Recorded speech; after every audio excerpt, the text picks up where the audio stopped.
Donc le premier intervenant, il s'agit de Monsieur Alexandre Harlin, ici présent. Monsieur Harlin est formateur et conférencier pour Polaria. Alors il va nous expliquer ce qu'est Polaria. C'est ancien chef de cabinet du directeur de la communication du Haut Conseil de l'évaluation et de la recherche de l'enseignement supérieur. Il met aujourd'hui son expertise au service de la diffusion d'une culture numérique éclairée au croisement de la technologie, de l'éthique et de la société. À travers Polaria, il contribue au projet de faire de l'intelligence artificielle un outil au service de l'humain et non l'inverse. Monsieur Harlin, vous avez la parole.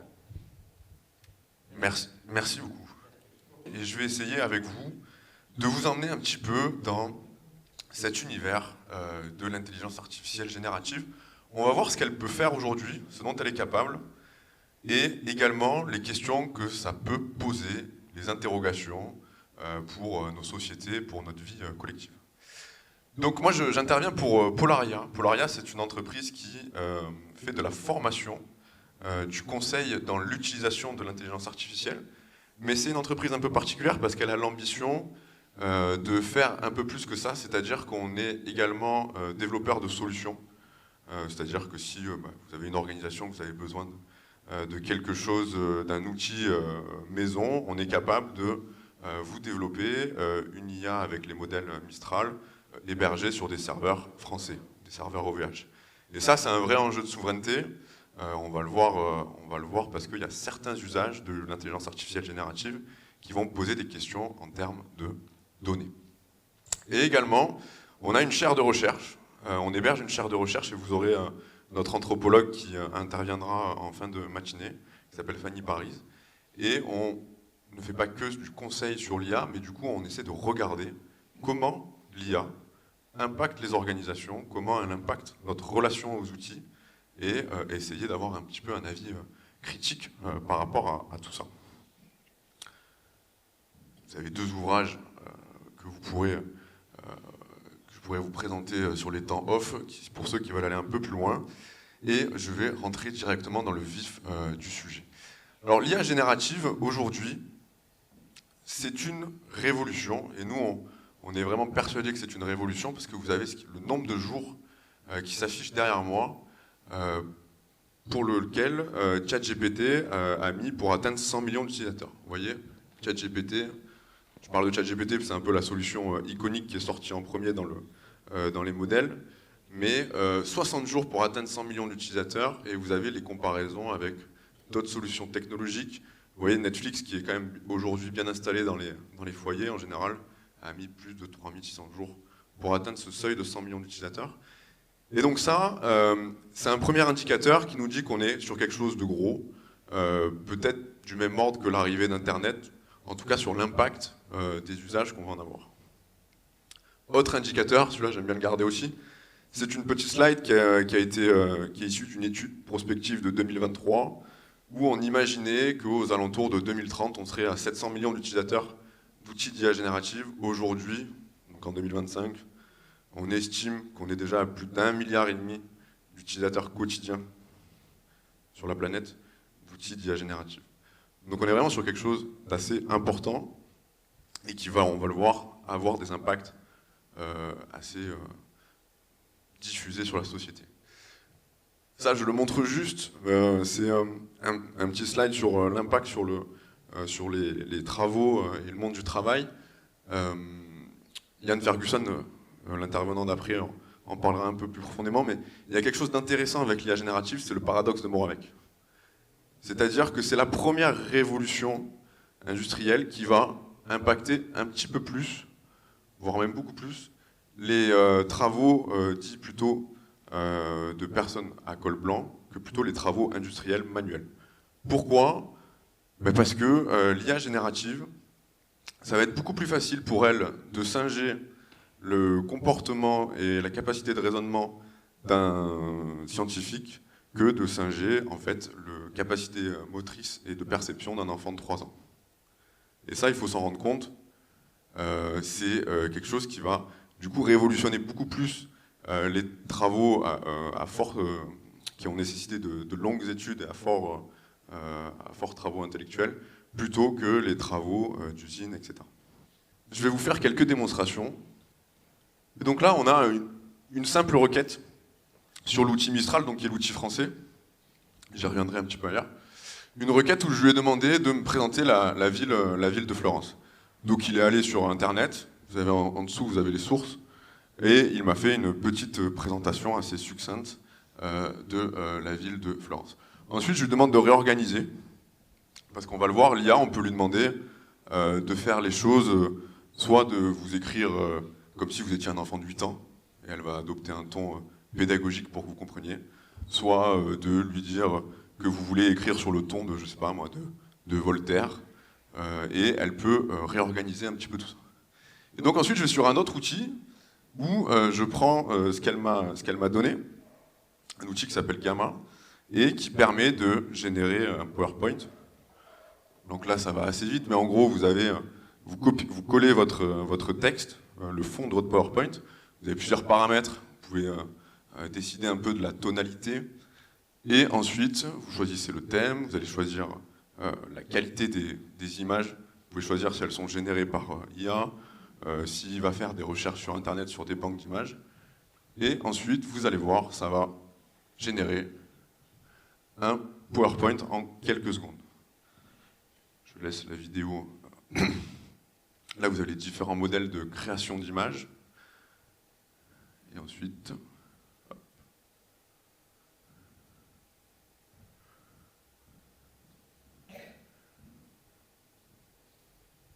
vous avez un PowerPoint qui apparaît de 8 slides en quelques secondes, peut-être 1 minute pour l'apparition totale du PowerPoint.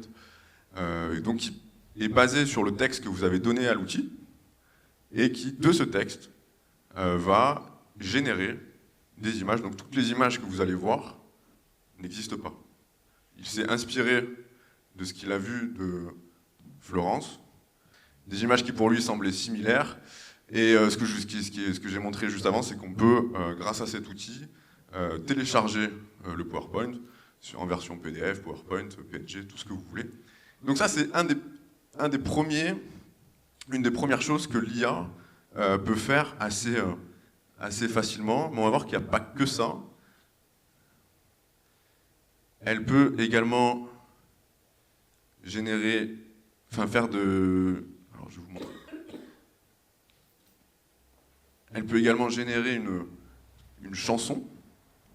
Donc vous pouvez demander à votre outil de vous écrire les paroles d'une chanson type Bandas. Il va vous écrire les paroles. Et ensuite, vous allez sur un autre outil qui va, lui, générer un petit peu, en fonction des indications que vous lui avez données, la musique, la voix, tout ce qui fait la composante d'une chanson. Et donc tout ça, c'est de la génération par rapport à un apprentissage qui a eu lieu, c'est-à-dire que l'outil, c'est des algorithmes qu'on a entraînés sur d'immenses banques de données. Par exemple, vous lui donnez plein d'images avec une description, des milliers d'images de chats avec la description « ceci est un chat ». L'outil entraîne, comprend que les pixels disposés dans telle ou telle position forment un chat. Et ensuite, du coup, quand vous, de manière textuelle, vous lui demandez « génère-moi une image de chat », il est capable de faire le cheminement inverse et de générer, en remettant des pixels dans le bon ordre, une image de chat. Ça, c'est ce que fait l'IA, c'est le fonctionnement de l'IA aujourd'hui. Et donc là, en quelques secondes, vous avez une musique qui est générée. Alors le problème, c'est que si je la mets...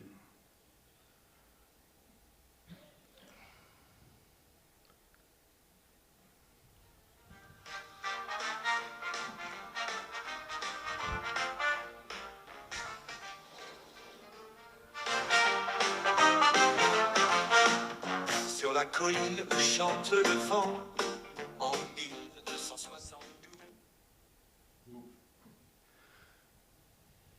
Ça, c'est quelque chose qui peut être généré du coup en quelques minutes et vous avez la même possibilité pour des podcasts. Je vais vous montrer un dernier outil et après je m'arrêterai là pour justement essayer de respecter mon temps avec le reste de ce que je dois un petit peu vous montrer. Mais c'est un outil qui pour le coup lui est un outil Google qui s'appelle NotebookLM. Et NotebookLM, c'est un outil dans lequel vous allez pouvoir donner une source et ensuite questionner l'outil par rapport à cette source.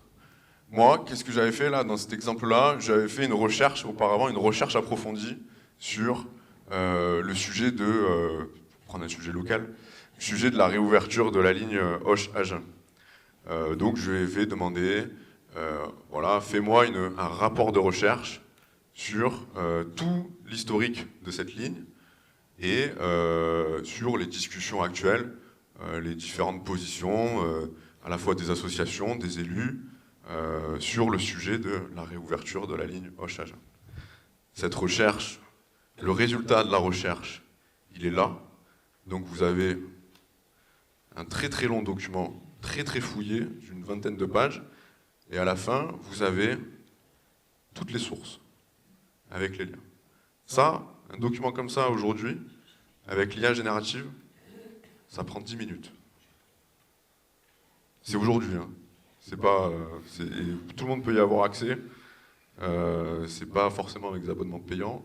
Ça se fait tout seul. Et donc une fois que j'ai cette recherche, je l'ai mis dans cet outil-là. Et cet outil va permettre, à partir du document que vous lui donnez en source, donc en l'occurrence cette recherche, de pouvoir questionner la recherche et faire émerger des éléments. Il va aussi permettre, et c'est ça qui est assez innovant dans cet outil, de pouvoir générer des vidéos et des podcasts à partir de cette recherche. Donc là, pour l'exemple, je vais demander de générer un petit podcast à partir de cette recherche, et ça donne ça. Bonjour à toutes et à tous. Aujourd'hui, on se penche sur un sujet qui revient souvent dans les discussions ici, dans le sud-ouest. La ligne ferroviaire Agen-Auch, une ligne fermée, mais dont on parle beaucoup de rouvrir. Pourquoi ce regain d'intérêt maintenant, juste? Bonjour. Oui, c'est vrai que le sujet est chaud. On va essayer de démêler un peu tout ça. Exactement.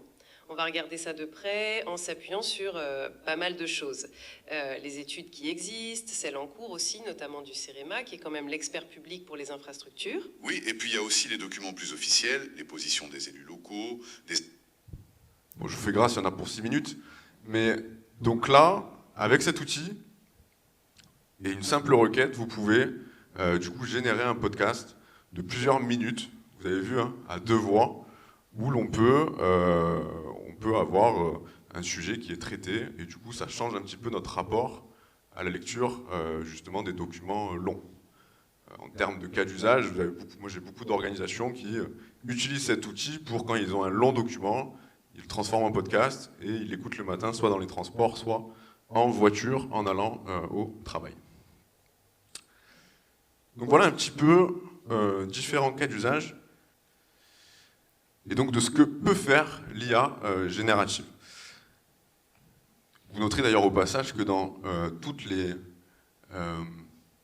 dans ce que je vous ai montré dans la génération de voix, dans toutes nos représentations un petit peu cinématographiques, la voix de l'IA est très robotique. Vous avez vu que là, la voix de l'IA, elle est pas du tout robotique, elle est très humaine. Donc qu'est-ce qui est à la portée de l'IA? Beaucoup de choses. La question c'est plutôt qu'est-ce qui n'est pas à la portée de l'IA, parce qu'aujourd'hui à peu près toutes les tâches cognitives vont être à la portée de l'IA. Donc ça, je vais en parler rapidement. L'IA, aujourd'hui, ça ne fonctionne pas de manière avec du raisonnement. Ça, c'est quelque chose qu'il faut, sur le fond, juste que vous repartiez avec au moins cette information.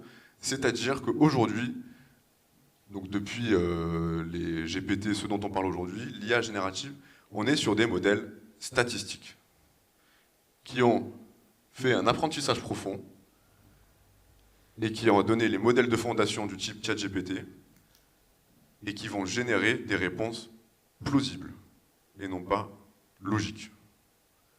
Ça, c'est très très important à retenir. C'est-à-dire qu'à partir de son apprentissage et de l'information que vous allez lui donner dans le prompt, c'est-à-dire dans la requête, dans la question que vous allez lui poser, elle va générer la réponse la plus plausible.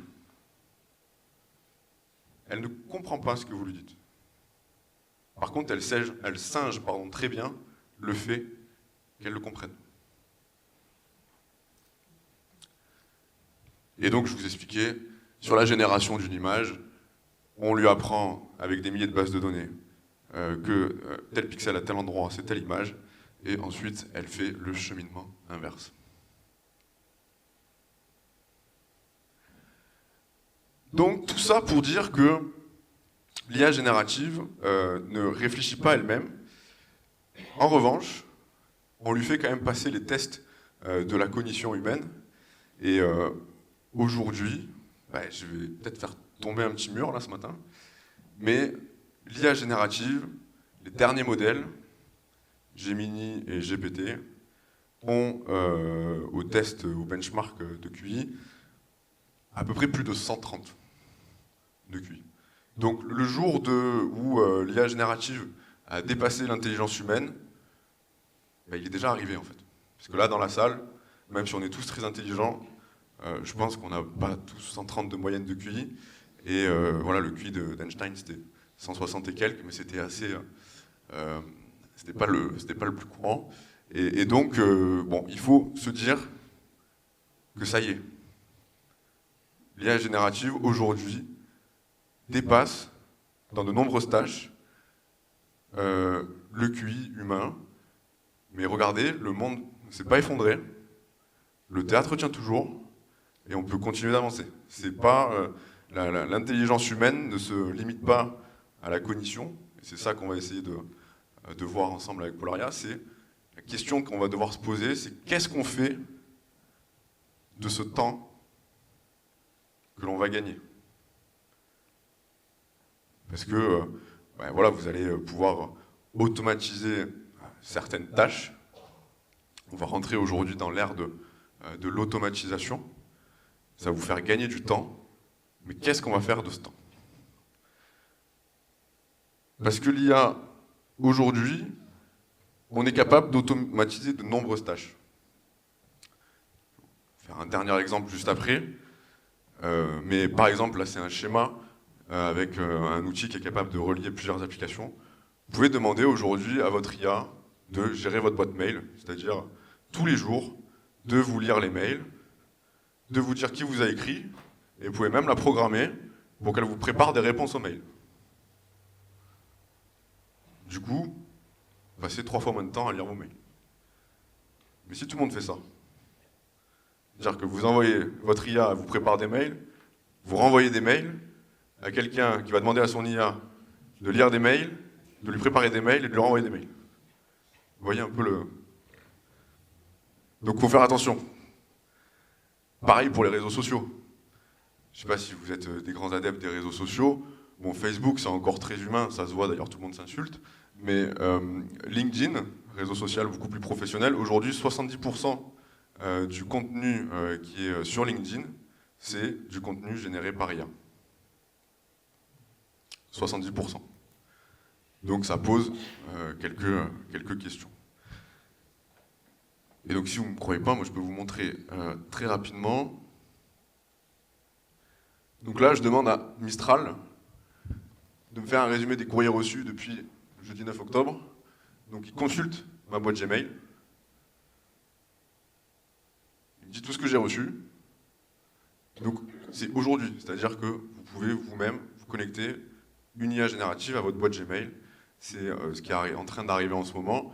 Vous avez de nombreux outils qui mettent en place des connecteurs pour faciliter l'entrée et l'interaction avec les IA génératives.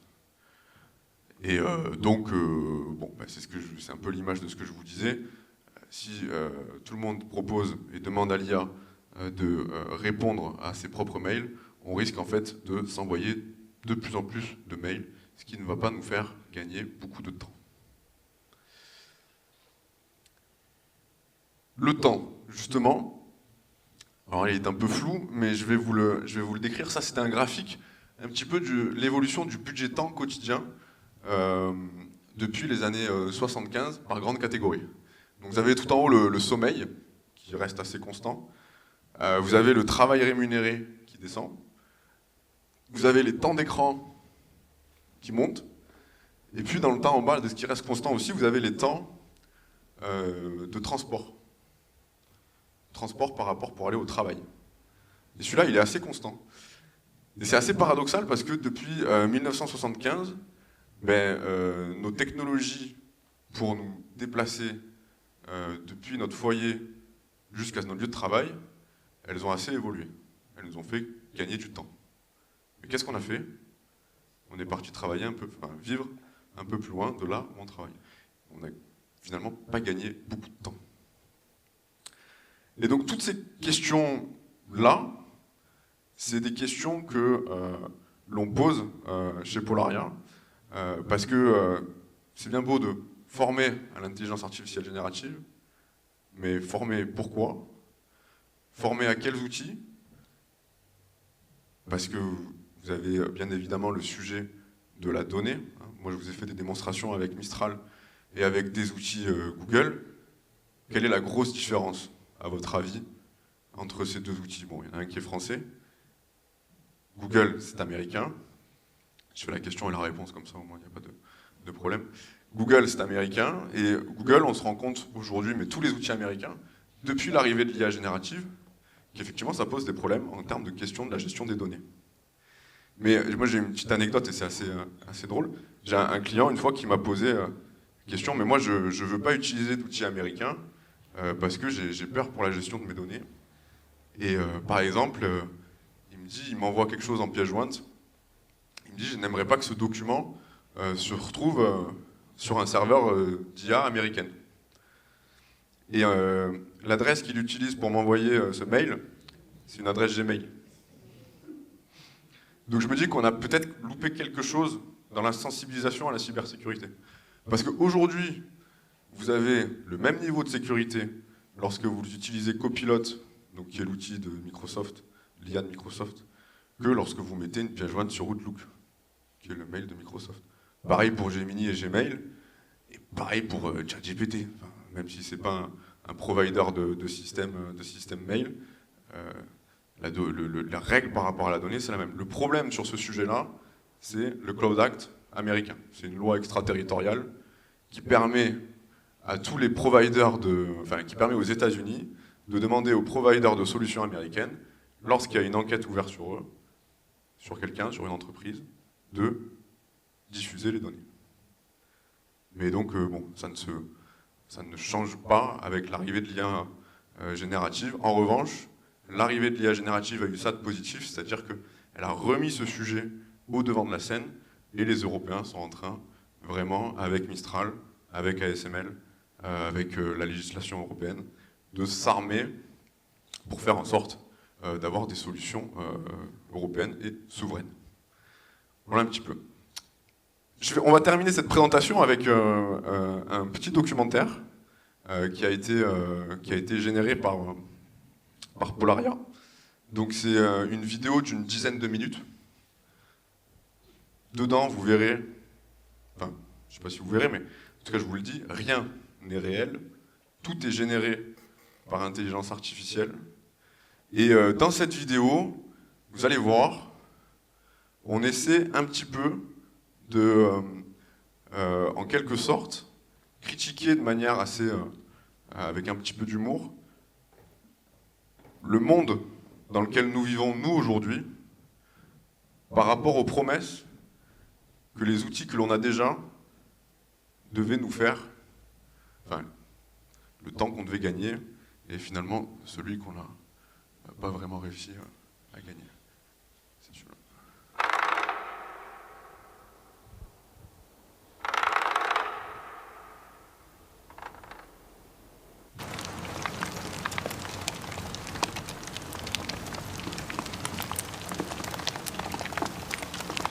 Début du XXIe siècle. Un siècle après le grand basculement, l'avènement de l'intelligence artificielle a relégué l'ancienne ère au rang de mythe. Mais pour la première fois, une équipe d'anthropologues a mis au jour les vestiges remarquablement conservés d'un mode de vie disparu. Ils l'ont baptisé la civilisation de la distraction. Pendant plusieurs semaines, cette équipe internationale va vivre ici pour déchiffrer les étranges rituels de nos ancêtres. Une civilisation qui, pendant près d'un siècle, a placé au cœur de son existence une relation étrange, presque sado-masochiste, avec ses propres outils. Ce que vous voyez derrière moi, ce sont les ruines d'une usine à cerveau. Un concept fascinant. Au XXe siècle et au début du XXIe siècle, les humains de l'hémisphère nord monnayaient leur temps de cognition. 8 heures par jour, ils s'installaient dans ces vastes enclos, les open space, et s'adonnaient à des tâches cognitives répétitives. Dans cet espace, l'ordinateur était un bloc de plastique et de métaux rares, posé sur un autel. Pour l'activer, l'humain devait accomplir des milliers de clics par jour, pour chasser et capturer des images virtuelles appelées icônes, ou pour remplir ce qu'ils appelaient des formulaires. Et voici leurs outils de travail. Les diptyques sacrés, le clavier et la souris. Nos acousticiens pensent que la cacophonie ambiante servait de mécanisme de contrôle social. Le silence d'un individu signalait son improductivité. Et ceci, le portail magique, la badgeuse. C'était la preuve qu'on avait bien vendu son temps. Un fragment de sa vie. Oublier ce rite était un péché capital, l'absence injustifiée. Le plus déroutant, c'est l'absence de frontières claires entre le labeur et le repos. Pendant des semaines, nous avons pensé que l'ordinateur était un outil exclusivement dédié au travail forcé. Et puis, nous avons trouvé ça, ici, dans l'espace de loisirs, pour se détendre. Après 8 heures à cliquer, ils rentraient chez eux et... Faisait exactement la même chose. C'est comme si un mineur de charbon du 19e siècle passait ses soirées à creuser un trou dans son jardin pour le plaisir.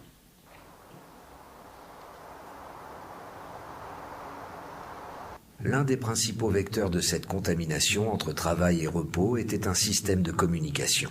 À l'origine, ce fut une révolution, une lettre instantanée. Cette merveille est ensuite devenue une pathologie. Le courriel ou email.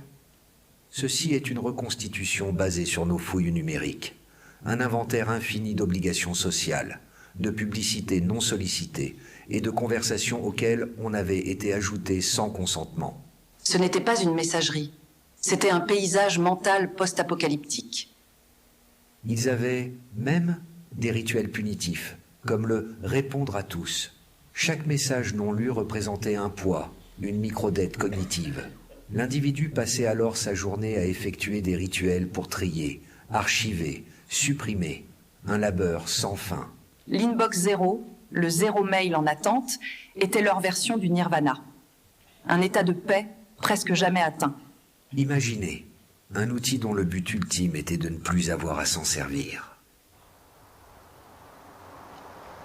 Mais avant l'ordinateur, ceci fut le premier foyer lumineux, la télévision. Elle diffusait un flux d'images unique et imposé.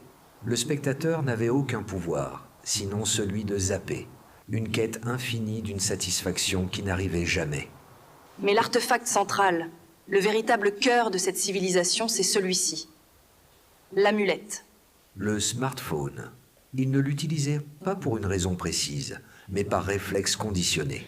Il servait à vérifier sa propre valeur sociale, mesurée par une métrique appelée « like ». Chaque notification déclenchait une micro-décharge de dopamine dans le cerveau, créant une dépendance neurologique. C'était une laisse invisible. Le rituel du scroll infini, faire défiler du contenu sans fin avec le pouce, est particulièrement touchant. Une tentative désespérée de voir tout ce qui existe, pour finalement ne rien retenir. Télévision, ordinateur, smartphone donnaient l'illusion de l'ouverture, mais la plupart de ces portes et fenêtres, bien sûr, donnaient sur le vide.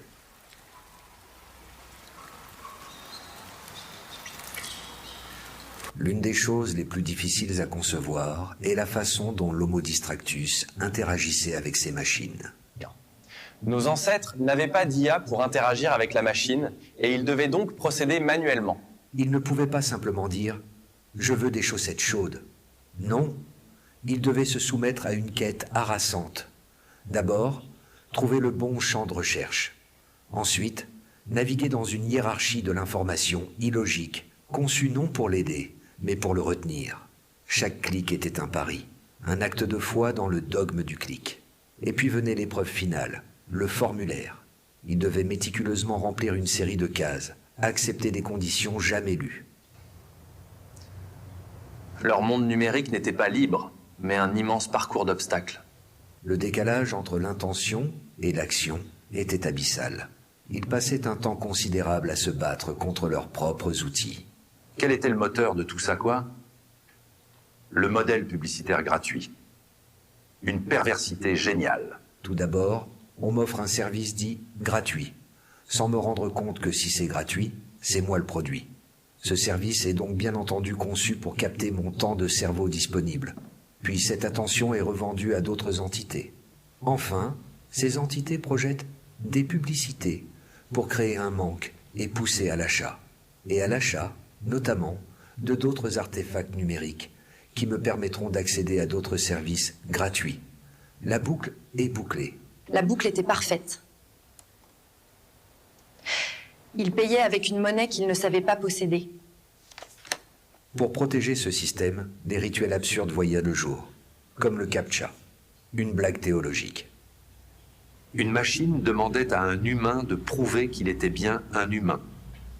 Cette logique s'étendait même au corps. Le bracelet de contrôle, ou montre connectée, une micro-badgeuse personnelle, portée 24 heures sur 24. Elle mesurait vos pas, votre sommeil, puis vous envoyait une notification pour vous accuser de ne pas avoir atteint vos propres objectifs. L'individu devenait le contremaître de sa propre usine corporelle. L'accélération ne s'arrêtait jamais. À chaque fois que cette civilisation a inventé un outil pour gagner du temps, ils ont accéléré. Plus leur technologie avançait, plus ils avaient le sentiment de manquer de temps. Le symbole ultime de leur conception de la liberté, la voiture individuelle. Un exosquelette de 2 tonnes de métal pour déplacer un corps de 80 kilos. Cet espace privé mobile est rapidement devenu un autre écran. Ce bruit constant, c'était peut-être une façon de ne pas entendre le silence. C'est ça, la grande tragédie de l'Homo distractus. Leurs outils étaient simplement maladroits. Un désir de relation dans une technologie d'aliénation. Ils avaient inventé des outils pour se connecter au monde entier, mais ces outils ont fini par construire des murs entre eux et le monde réel, entre eux et les autres, et surtout entre eux et eux-mêmes. Une peur panique du vide, la peur de ne pas raisonner avec le monde. C'est le paradoxe le plus touchant de cette civilisation disparue.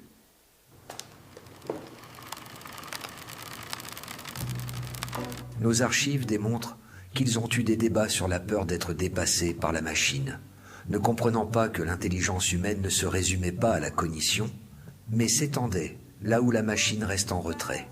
La perception sensorielle du monde, le temps long, la relation humaine.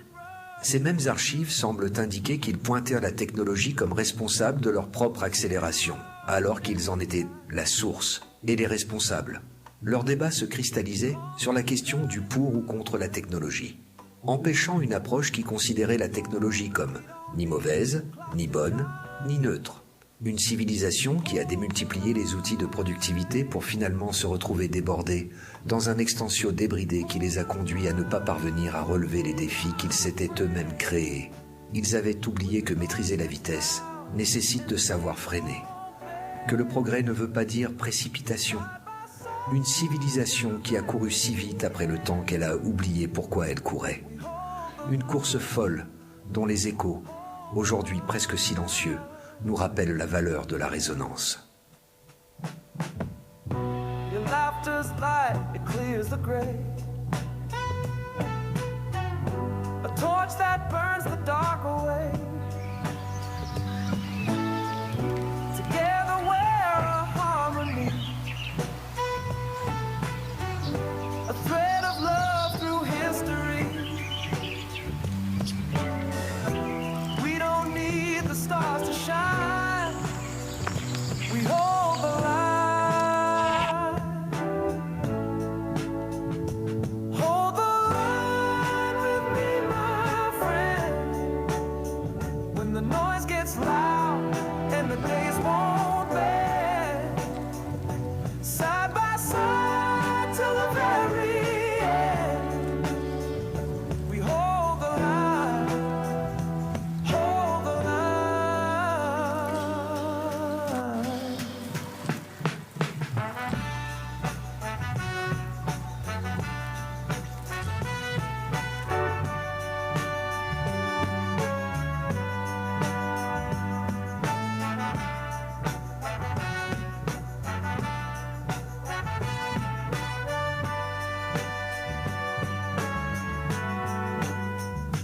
Hold the line with me, my friend, when the noise gets loud and the days won't bend.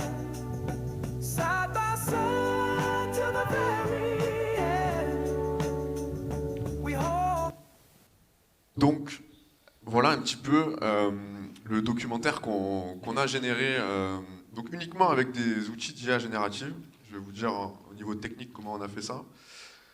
L'outil qui a été le plus utilisé, c'est un outil qui s'appelle VO3.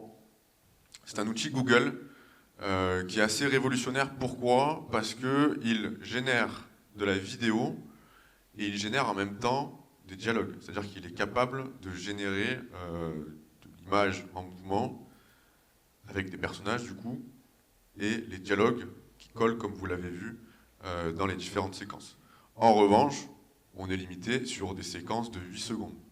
Ça que vous voyez dans le reportage, en fait, c'est que des petites séquences qui sont juxtaposées. Donc cette vidéo, elle a été créée, c'est à peu près 3 jours de travail par Cyril, qui est donc le CEO de Polaria.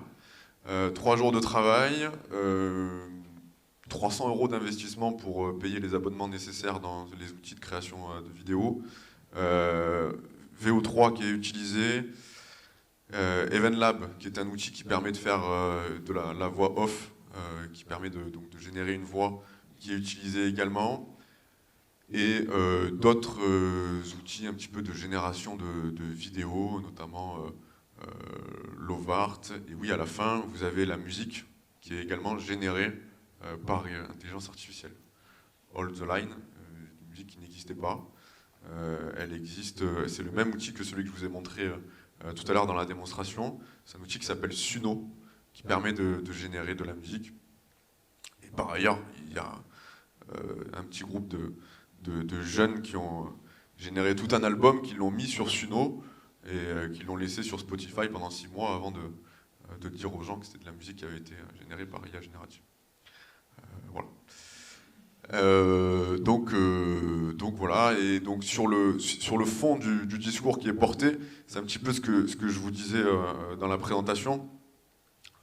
C'est la question importante, c'est pourquoi on se donne pour mission d'acculturer, de former les gens, c'est responsabiliser sur les outils et qu'est-ce qu'on va faire de ce temps gagné, et également comment l'IA peut aussi, d'une certaine manière, nous sortir de notre aliénation actuelle aux outils.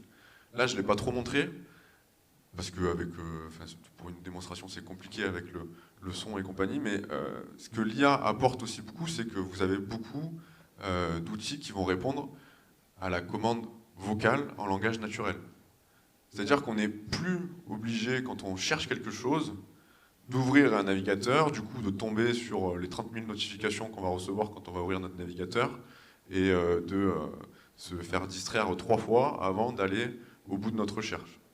Il suffit d'appuyer sur un bouton, de dire « je cherche ça », et de faire même une recherche beaucoup plus élaborée en expliquant tous les aspects de notre recherche, et l'outil va pouvoir le faire directement.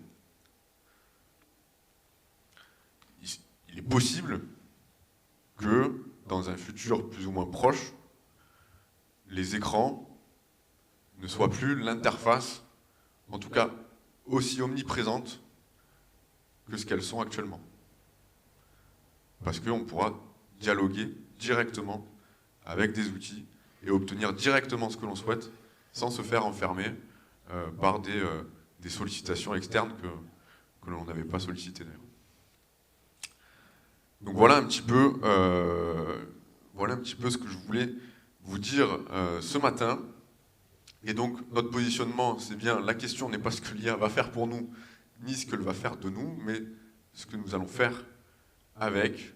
L'IA, c'est ni bon ni mauvais, c'est là, c'est un outil très puissant, qui peut être utilisé pour faire de très belles choses, qui peut être utilisé aussi pour faire pas mal de bêtises. Et nous, on est là pour essayer de vous accompagner là-dedans. Donc, dans les quelques minutes qui restent, je vais prendre quelques questions, s'il y en a. Donc, je vous demanderai de faire des questions courtes, précises, si on veut qu'il y ait un maximum de gens qui prennent la parole. Qui c'est qui veut commencer ?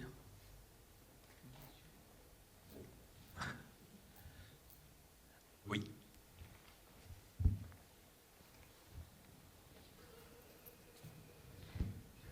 Je ne sais pas si on va l'aborder aujourd'hui, mais derrière l'IA, il y a aussi des petites mains qui... j'ai vu un petit reportage à Madagascar, donc des personnes qui sont payées très peu pour justement travailler sur l'IA et répondre à des statistiques et décrypter des images presque 24 heures sur 24. Donc est-ce que vous allez l'aborder ça Donc ça c'est le reportage, je crois, qui était passé sur France 2, c'était un cache investigation, quelque chose comme ça. Alors, en fait, cette phase-là, elle va intervenir, c'est pas vraiment l'IA. Hein. Il y a besoin pour l'IA d'avoir des bases de données propres. Et des bases de données, je vais y revenir d'ailleurs, il faut qu'elles soient, c'est important qu'elles soient sécurisées, c'est-à-dire qu'on sache ce qui est dedans. Il y a des entreprises qui, pour faire réduire les coûts, effectivement, pour qualifier les bases de données, passent par des pays où la main-d'œuvre est moins chère, comme Madagascar. Et du coup, effectivement, ça donne le phénomène que vous avez vu et qui a été montré dans ce reportage, je crois, qui était sur France 2. Mais cette délocalisation des coûts, elle n'est pas liée avec l'IA. Elle ne s'arrêtera pas non plus d'ailleurs avec l'IA. C'est le système qui est comme ça. Et c'est pas vraiment lié avec l'IA. Comme je vous disais, l'IA, elle a besoin, pour son entraînement, c'est vraiment la phase de préparation du modèle, d'avoir des bases de données, et des bases de données qualifiées, donc comme je vous disais, hein, des images, plein d'images, des milliers d'images, avec des descriptions textuelles. Mais ça, aujourd'hui, en tout cas, c'est un peu le paradoxe, c'est que ces bases de données peuvent aussi être générées par de l'IA. Donc il n'y a plus ce phénomène dont vous parlez, et donc ça est en train de se résorber. Ça appelle d'autres problèmes. Comment on vérifie les bases de données qui sont générées par l'IA? Comment on fait en sorte qu'il n'y ait pas des prompts, des instructions qui soient glissées dans les bases de données pour détourner les modèles? Ça appelle plein de questions, mais sur la question spécifique que vous posez, déjà, c'est pas tous les modèles d'IA qui ont utilisé qui ont eu recours à ce travail un peu délocalisé. Mistral, notamment, non. D'ailleurs, Mistral aussi, sur un autre sujet, sur le sujet de l'environnement, est un peu le seul qui donne tout le coût environnemental qui est assez élevé de cette phase d'entraînement du modèle. Et donc, voilà. Je ne sais pas si ça répond à peu près à votre question ou pas. Non, on a une autre prise de parole. Bonjour, je m'aperçois pour utiliser un peu l'IA que pour avoir une réponse pertinente, il faut que la question le soit. Et est-ce que vous avez des outils ou des techniques pour qu'on puisse affiner nos questions pour avoir des réponses justes? Exactement. Alors nous, c'est notre cœur de... J'ai pas accès à la présentation sur ça, mais c'est notre cœur de métier, c'est de former les individus à prompter correctement, c'est-à-dire poser la bonne question à l'IA pour obtenir la réponse que l'on souhaite. Il y a pas mal de petites techniques, mais il y a quelques règles de base à suivre. C'est donner du contexte à l'outil. Parfois, lui donner un rôle, c'est-à-dire on a une question juridique. Vous lui dites qu'il se comporte comme un avocat en droit de l'immobilier ou peu importe le domaine dans lequel posez votre question. Lui dire explicitement l'action que vous souhaitez qu'il fasse.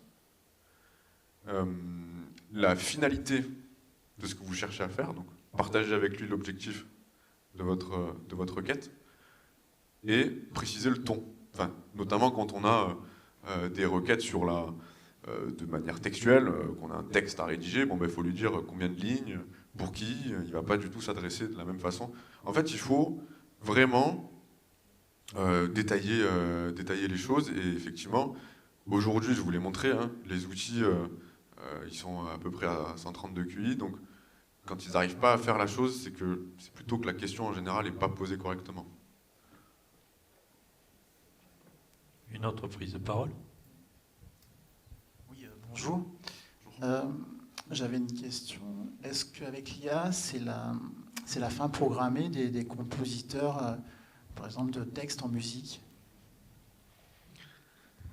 Moi, je sais pas. Je suis pas futurologue, donc ça pose effectivement des questions. C'est pour ça que nous, on essaie de former à l'outil, de dire ce qui existe, de sensibiliser sur le fait que ça existe. On n'a pas vraiment de point de vue. Enfin, il y a un monde effectivement possible où vous rentrez chez vous sur Netflix, vous regardez votre série, la fin de votre série ne vous convient pas, vous demandez d'avoir une série qui vous convienne. Ce monde, il sera possible dans peut-être pas longtemps. Est-ce qu'il est souhaitable? Moi, je ne pense pas, parce que ça va avoir plein d'effets. De quoi on va parler le lendemain à la discussion à la machine à café. Donc, moi, je pense que la créativité humaine aura toujours sa place, mais effectivement, il faut peut-être qu'on l'organise. Bonjour, merci. Vous avez parlé de Notebook LM, oui, qui est un outil qui est facile à utiliser, et je sais bien que je suis le produit. La question est, y a-t-il un moyen de l'utiliser en interne, en important ses propres textes et de le faire travailler dans un environnement clos? Est-ce que c'est possible sur Notebook LM? Alors, sur Notebook LM, non. C'est ça, en fait, hein, qui est beau et qui est tentant chez Notebook LM, c'est qu'il fait de manière assez facile quelque chose que beaucoup d'entreprises aimeraient faire, c'est ce qu'on appelle le RAG, c'est la réponse augmentée de fichiers. Donc c'est en gros, vous souhaitez qu'un outil vous réponde uniquement avec des fichiers que vous lui donnez, parfois des fichiers confidentiels, et donc vous mettez en place un RAG, mais ça, pour avoir quelque chose de sécurisé, c'est quelque chose qu'on fait nous chez Polaria, c'est justement, on prend un modèle Mistral à la taille adéquate, parce que Mistral, c'est des modèles semi-ouverts, dits open source, donc on peut les prendre de différentes tailles, les entraîner, les mettre sur un serveur en France, les entraîner avec les données de votre entreprise, et à la fin, vous avez à peu près la même chose que ce que vous propose Notebook, sauf que ça ne coûte pas le même prix. Ça a un coût, exactement.